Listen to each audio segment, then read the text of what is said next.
topic for our showcase is the efficient monitoring of DDU-GKY, a Government of India youth employment scheme via the Account Aggregator network.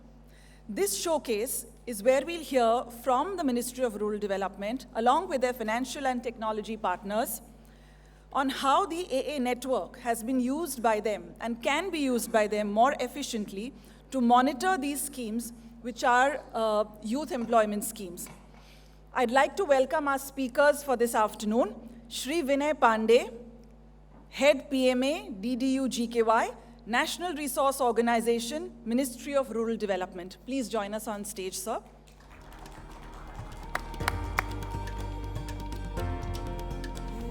I would also like to invite on stage Mr. V. Balasubramanian, GM NABARD, and Mr. Siddharth Sudhakar, Head Product and Technology, D2K Technologies. So, what Sir has told you about this skilling scheme, we know 70% of India lives in rural, rural areas, and 50% of them fit into the rural poor category. So you can imagine the kind of volume I am talking about. These numbers are minuscule numbers where we have touched base with skilling program of RD. There are 17 ministries running more than 70 programs for skilling. And most of the time, when we can't touch base with something, what we say, normally, leave it. Normally we do, all organizations does, whether it is a corporate world, whether it is a business world, whether it is a banking world, if your reach is not there, you just leave them. We touch base with all those left ones. So DDU-GKY and RCT always touch bases with people where you don't find anything, school dropouts, everybody. It is one of the fastest poverty alleviation schemes. Fastest, second to the putting money in their bank account. Because the kind of skilling we provide and the kind of jobs we provide in our organized sector. So I'm very thankful for demonetization that pushed us towards more organized level. And this kind of situations where you provide all kind of financial incentives to be in the system. So account aggregator was a blessing in disguise also. That we and thankfully to the kind of patience and perseverance of Abhishek and Salini ji that they pushed us many a times, odd hours also. But we wanted this to happen. This was a very lofty idea when we said that we want to verify 100%. So first question was, सरकार में हो, manpower है, 265 दिन काम करना है, 365 दिन में से छुट्टियां हैं, लोग इतने दिन काम कर पाएंगे? We were always human centric, we are asking whether किसको task दें, मेरे से हट के किसको जाए, टेक्नोलॉजी को देते हैं. That's the thought came. And initially when we tried with NABARD also, again same thing happens ना, जो सबके साथ होता है हमारे साथ भी होता है. पहला प्रपोजल नकारा ही जाता है. पर फिर हम लोगों ने समझाया, बात किया, समझे, चीज़ों को देखे, हमसे डबल इंथुजियाज्म के साथ आए. NABARD is an excellent central technical support agency for us, working hand in hand with 18 states monitoring the program. So what Sir was saying is that the fastest poverty alleviation program cannot be advised to run in a bullock cart. It has to be very fast, moving at a high speed with best technology available. And right now, the account aggregator is providing us that platform. I will tell you the problems which we had seen and the kind of documents I have seen. I don't know whether Axis Bank manufactures their bank statement or not, but there are a lot of duplicate Axis Banks, duplicate ICICI Bank, duplicate SBIs who create many bank statements, many jobs without having the factory, without having MCA registrations. So these are the challenges which we go through normal in day-to-day basis. So here our platform is that NIRDPR is our IT platform development partner. They are developing the IT. D2K has been hired with NABARD support to implement and test this module and run it across the country. SamvAAd, I don't need to tell anything. Whatever they are doing is mind-blowing. NAPCONS is our central technical support agency as a partner, 100% owner of NABARD. So can you go next, please? See, what is the problem statement we are facing? This financial details like salary slip, bank statements. We had a very good run with EPFO. We can got their data and check true and false. And most of the privacy concern of banks were taken away by the SamvAAd team. We said we don't want your data. We don't want anything, any analysis from that data. What we want is what data we have. Like Vinay Pandey has been credited salary of 20,000 rupees this month. This need to be just put to the database of account aggregator, verified and sent back true or false. I don't need to deploy somebody to desk check all the kind of documents. I don't need to deploy somebody to go for all kind of verification running from Delhi to Dehradun, Delhi to Bangalore to check whether the candidate is placed or not placed. So that is the kind of information asymmetry we are trying to remove. The challenges which we had is that nobody has this. And in government, you know, sorry sir, but all the time what happens? Iska president hai kya? तो president नहीं है तो नहीं करना है. But here is a boss to me. He says, अच्छा लग रहा है, सही लग रहा है, logical है, fight it to the Supreme Court. Go ahead. That is the way he prodded us, and this first thing went ahead with the account aggregator. We had chats with many a time on different IT platforms, and mostly first time I met these guys. So it is all IT driven right now, what is happening. This, and why I am saying this, every scheme of government, only scheme DDU-GKY where the placement is outcome oriented. If placement is not there, money will not be paid, zero money will be paid for training. Every scheme runs away from the placement just because they are not sure that whether they will be able to verify it or not. And this is the reason why we are here, to tell you that here is a mechanism which have been developed, which has been tested, which can be made available to entire ecosystem of skills or welfare programs, wherever third parties are involved, that they can take that data, check that data, correct that data, and vetted data can be paid for the systems. This integration, I am not going to talk about, everybody knows, and long-term proposition is that it's a skill, entire ecosystem improvement program. Next, please. First use outside the financial sector. So many of my financial friends may not be well-versed with this sector, but the skill development is an in thing everywhere. So we are doing, and it is a first pilot in a rural setup and low-income consumer segment. So there is a study which says that less than 2,000 population, even your corporate market does not go, and some match-wash strategy goes into play there. So that segment only we are dealing with. Then first time proposition to deploy Aadhaar-based assisted ones. Next, please. So what two sets we are testing right now. One is OTP assisted by Aadhaar or the mobile phones. And second one is the automated Aadhaar-based, eKYC-based platform where the candidate will put their fingers and based on their consent management, everything, data, whichever we require, and the kind of analysis for retention, for career progression, we can get this data. Third thing, where the most of the financial sectors will be interested in the RCT program, where, see, if I have a big company, MORD ask, McKinsey will be there for guiding, the KPMG will be there, Deloitte will be there. But if a rural poor who is starting a thela in some part, some village area, if they want that whether they can be provided any consultancy services for their business development, for their income tracking, can we provide that data? We can't.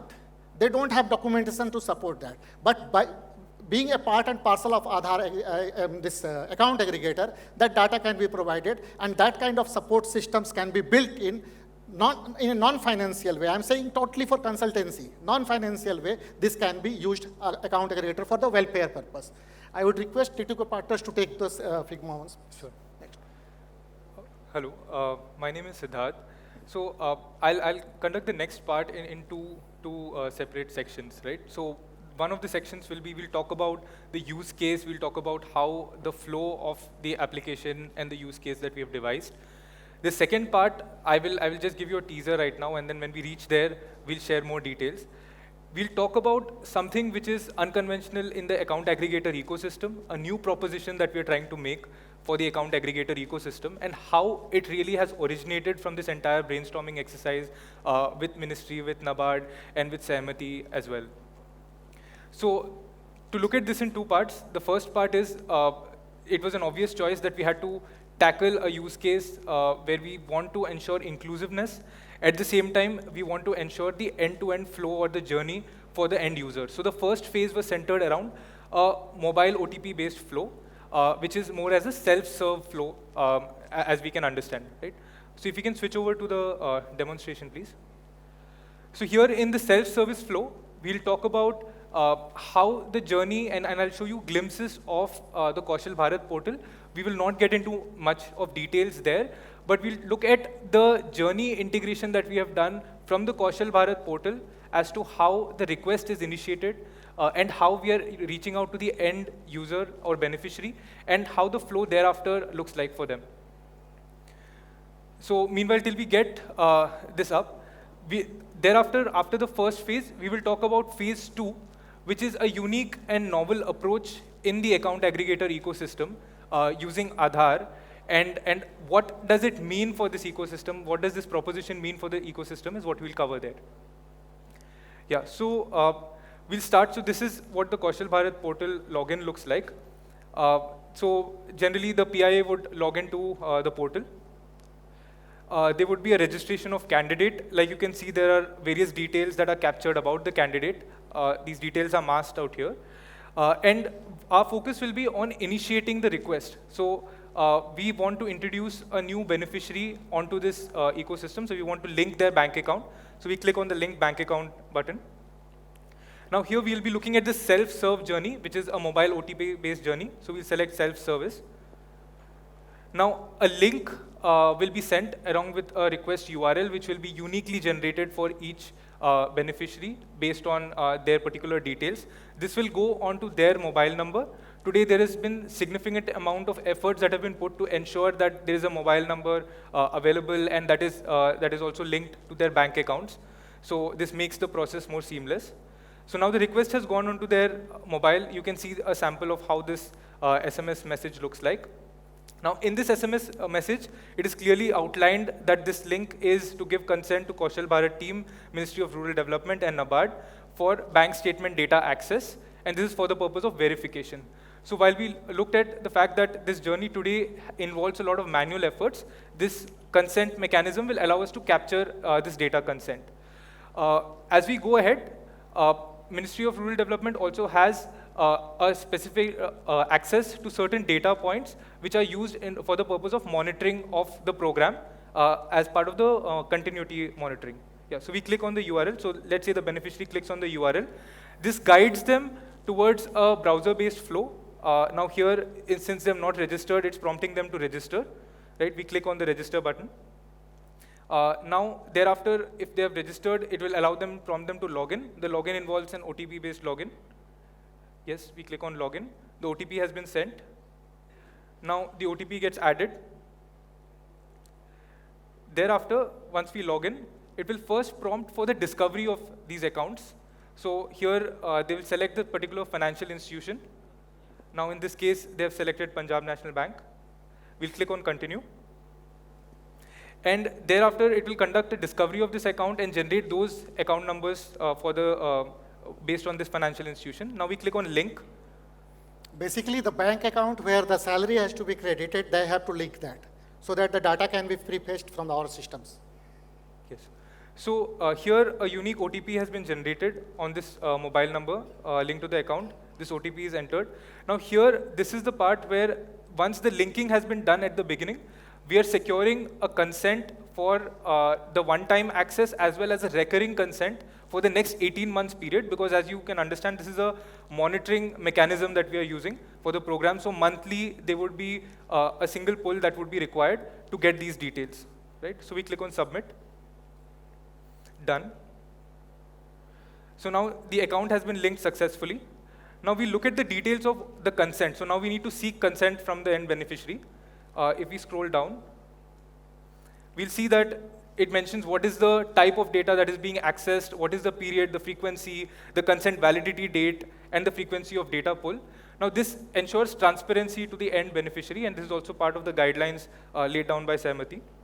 Yeah, we click on approve. So now the beneficiary, by approving the consent request, this information would be shared. So they confirm again, yes.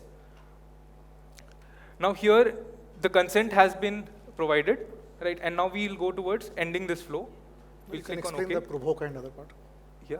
They can Yes. revoke the parts. So there are options as we talked about data and consent access.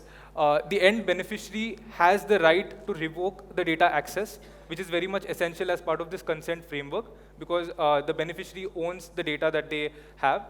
And at any given point in time, they can look at the consents that they have given access to, and they can pause or they can revoke that. Now, towards the end of the flow, we have reached the end of the flow where it's mentioning that you have completed the flow successfully and the data and consent have been shared. Now, what this allows for is this process of securing the consent becomes a one-time process at the beginning, and thereafter for monitoring, and you can imagine this scale across the country, which limits the amount of hits and pulls that we need to do, and entire process is automated in the back end. So this was the phase 1 part of the pilot, which was a lower hanging fruit, and that is the reason why this flow was outlined this way. We'll go to the next part or the next section, and before we go there, we will look at what were some of the outcomes as part of the phase 1 and phase 2. So while the first part seems straightforward, the key challenges that we had while devising this flow was we had to understand the end-to-end mechanism currently being used as part of the PIA, the ecosystem of PIA, of Kaushal Bharat as a portal, as well as the various input and output mechanisms. And we had to devise something which did not involve a very big technological transformation in order for us to achieve this goal. So we'll just briefly look at what did we achieve through the approach. It was a self-service flow. We wanted to create a flow which is lightweight, which the beneficiary can themselves provide consent for. We also had to manage this consent, which is unique among multiple stakeholders, not just one. In most cases, you see FIU out here is NABARD, because NABARD is the one who's requesting the data. However, the certain details of this data need to be passed on to the Ministry of Rural Development, because that is required as part of the verification. And hence, essential care has been taken in securing this consent and providing the respective details as part of the consent that is requested, reducing time, cost, and efforts, and minimal changes to the existing process and system. So next we'll move to phase 2, and here is where I said that there'll be something exciting for us to look forward to in terms of what is unique about the proposition we are making in phase 2. So the proposition here is, and this is currently under consideration with UIDAI and is pending their consent, their approval. What we propose is, if we really truly want to reach that inclusive part of India, we need to reach actual Bharat, then we need to have account aggregator ecosystem in such a manner that it can permeate to all those levels. And as part of that, we realize a lot of government schemes and a lot of programs on ground essentially have access to Aadhaar, and Aadhaar is a key identifier in delivering a lot of these programs. So while we brainstormed, we looked for a mechanism through which we can have a unique proposition where Aadhaar can be used, Aadhaar number can be used as a mechanism for discovery of accounts across the account aggregator ecosystem. And this truly is unique or different, and of course it does throw up certain new items for us to integrate or for the ecosystem to also adjust, and we'll talk about them briefly. But let's just look at the lens of why this is being considered, because using the Aadhaar number, essentially we would have access to all those beneficiaries there, and we would be able to discover those accounts which are linked to this underlying scheme. And today, while the discovery happens through phone numbers, this also excludes a lot of individuals at the grassroots level. We have several challenges which I won't dive into, but let me just shortly say that this does not really cover all of those end use cases, and that's why the need for us to think with a different lens and to think with the Aadhaar number as a central way to discover account numbers was required. Yes, so I'll quickly breeze through this towards phase 2, and how does this proposed flow look like? And once again, while I say this, this proposed flow is under consideration for UIDAI's approval, and it requires certain new additional approvals and licenses that maybe certain account aggregators may have to take, and we will talk about why and where as we go around the flow. So we start with the login. We log into the portal again, and this time we are going to see how this is going to take place as an assisted journey instead of this self-serve journey that we saw in the first run. Yeah, we log into the screen. We have come up with the same registration of candidates. Now here we clicked on linked bank account, and this time we go for the other option, which is the assisted journey. Now in assisted, we essentially say that the PIA, the agency which is there on ground, is working along with the beneficiary who is going to provide these details. And this allows us for a mechanism where the beneficiary may not be equipped, maybe in a technological sense, may not be equipped to understand this framework in entirety or on how to provide the required consent. And so in an informed manner, using this assisted journey, we are going to not just give them the understanding of what is the consent they are providing, but also facilitate that consent in order for us to scale this. Right? So we select assisted. Now it will move to the account aggregator ecosystem. Right? And here is where the Aadhaar number which was captured then comes in to authenticate using a biometric. Now, for now, we have put up a dummy number here for our demo. So once we select authenticate using biometric, now this becomes a stronger mechanism or a check for the end assisted journey to not be prone towards frauds where OTP can be secured from the beneficiary and transferred. So this ensures that the beneficiary is actually present as, during the flow or the journey. Once the scanning is complete, we go ahead to verify the particular thumbprint. Now here I would like to pause for a second, and I told you that there's something which may be a little different from the general journey, is what we propose is in order for this journey to take place, we would require that a sub-AUA license be secured by the account aggregator. And the reason for this is because they would require to have an authentication mechanism with the Aadhaar database.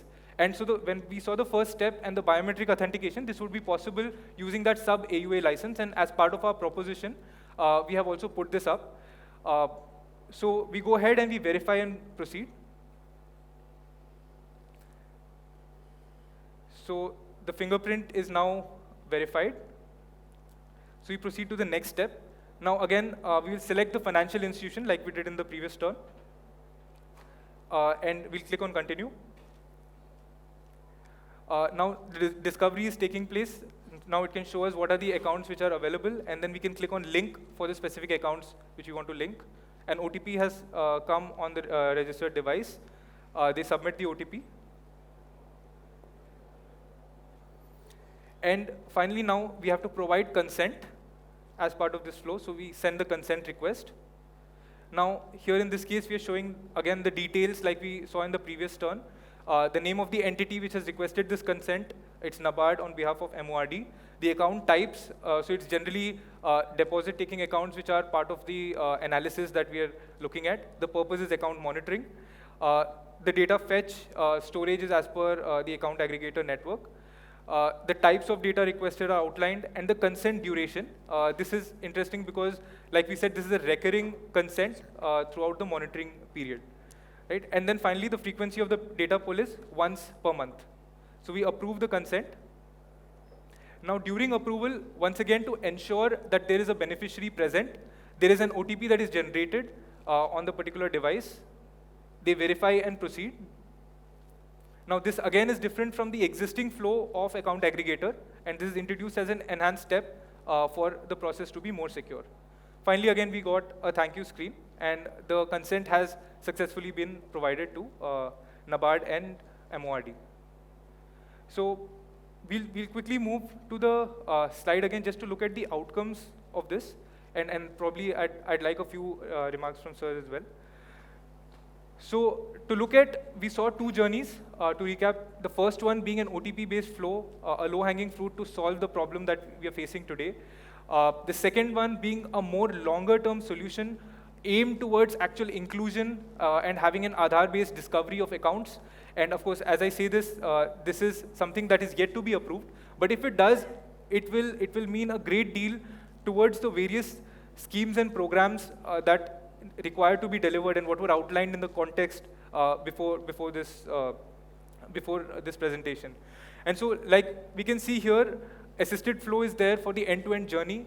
We've taken care of the experience on ground, the kind of challenges that would be faced by this end beneficiary. We've taken care of the key fraudulent practices that could potentially happen and safeguard them in terms of biometric authentication and a double OTP at the end for consent.